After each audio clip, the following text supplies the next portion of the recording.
আমি আবার এসে পড়েছি ভক্তরা। তোমরা সকলে কেমন আছো? ঈশ্বরের কৃপায় তোমরা সকলে নিশ্চয়ই খুব ভালোই আছো, খুব ভালো থাকো, এটাই আমি চাই। আজ আমি তোমাদের আবার কিছু বেদবাণী পাঠ করে শোনাবো।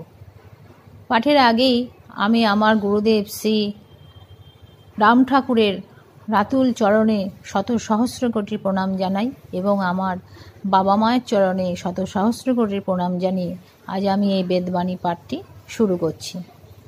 তোমাদের যদি এই বেদবাণী পাঠটি শুনে ভালো লাগে তাহলে চ্যানেলটিকে একটু সাবস্ক্রাইব করে দিও এবং লাইক দিয়ে সঙ্গে থেকো এবং ভালো কিছু বলার থাকলে কমেন্ট করে অবশ্যই জানাতে পারো। চলো তাহলে আজ বেশি কথা না বলে বেদবাণী পাঠটা শুরু।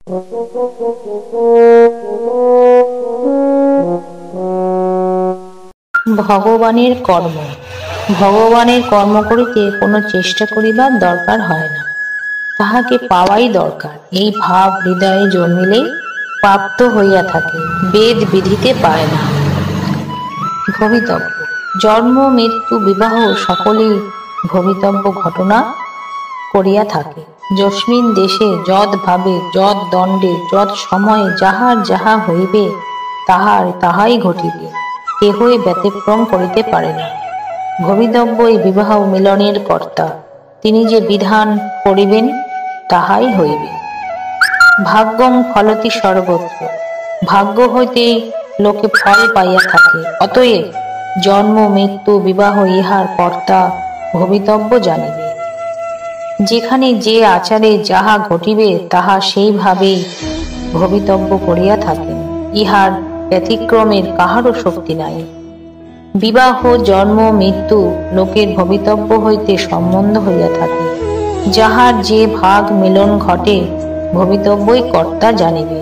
যখন যাহা হইবে তাহা নিশ্চয় করিয়া ভবিতব্যই রাখিয়াছেন। ভবিতব্যই সকল বিষয়ে মূল তত্ত্ব। যার যেখানে নিবন্ধ থাকে সেখানেই বিবাহ হইয়া থাকে। ভাগ্য। ন্যায় অন্যায় লোকের দেখিবে না, আপনার ভাগেই সকল ভালো মন্দ জুটিতেছে, কাহারও ভালো মন্দ কেহ দিতে পারে না, সকলেই ভাগ্য। অতএব দিবানিশি হরিনামই সত্য।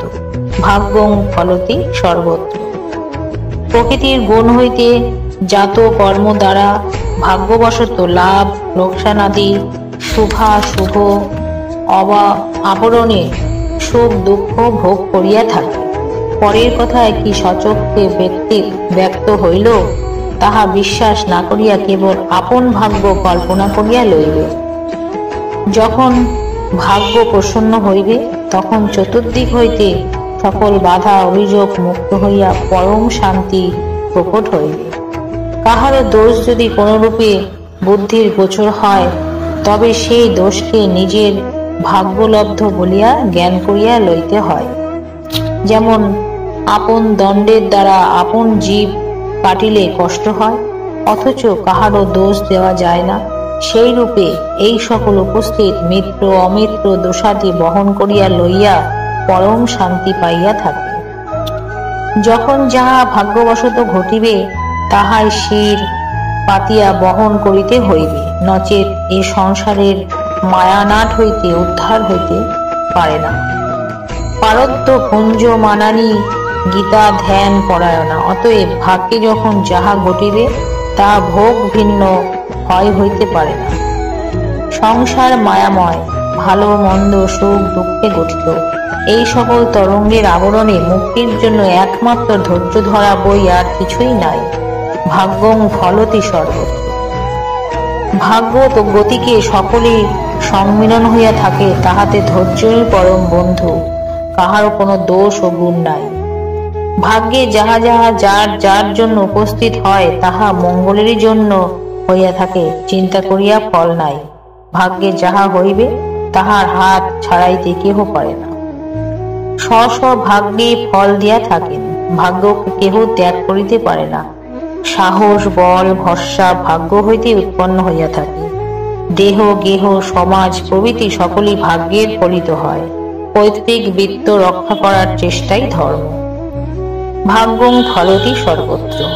ভাগ্য যখন অনাবৃত হয় তখন যে অবস্থা তাহাকেই ভগবান বলে। জন্ম মৃত্যু জরা সকলেরই ত্রিবর্ণে রঞ্জিত। এই জন্যই কায়বুহ আখ্যা দ্বারাই এই মরুভূমি ভাগ্যবশে আকৃষ্ট হইয়া স্ব ভাগ্যফল ভোগ করিয়া সুখী দুঃখী বিদ্যাদি ধন জন বৈভবাদি দ্বারা পরিবৃত হইয়া শান্তি অশান্তি উপভোগ করিয়া থাকে। এই ভাগ সীমা বাদ দিয়া সত্যনারায়ণ লাভ করত স্বরূপ লাভ করিতে পারে। এই মরুভূম ত্যাগকে সিন্নিদান বলে।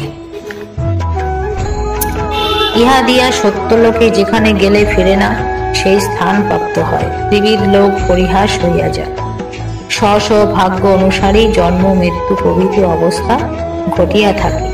লোক সকল স্ব ভাগ্যরূপে এই মরুভূমে সত্যের অভিসম্পদগ্রস্ত হইয়া মনের বুদ্ধির ও অহংকারের দ্বারা আকৃষ্ট হইয়া দুরন্ত ভবসাগরের আগরে পতিত হইয়া স্ত্রী পুত্রাদির দ্বারা সুখ দুঃখ উপভোগ করিয়া থাকে। ভাগ্য গতিকে শত্রু মিত্র বন্ধু বান্ধব পলত্রাদি উপসর্গের তাড়নায় আবরণে পড়িয়া বন্দী হয়। এই সকলে মন হইতে উৎপন্ন হইয়া থাকে। ভাগ্যং ফলতি সর্বত্র, ভাগ্য হইতে লোকে ফল পাইয়া থাকে। ভাগ্যং ফলতি সর্বত্র, ভাগ্যই ভগবান ফলদাতা। তিনি যাহা দিবেন যাহা করিবেন তাহা মঙ্গল জানিবে। ভাগ্যবশে এই জগৎ চলিত হইতেছে। ভাগ্যকে ছাড়া কোথাও থাকা যাওয়া চলে না।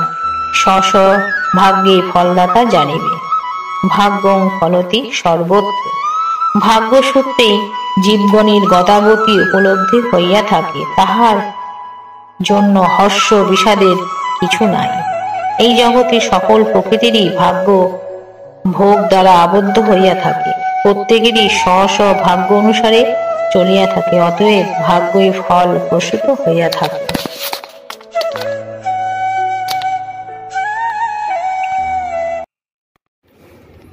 আজ এ পর্যন্তই রাখলাম।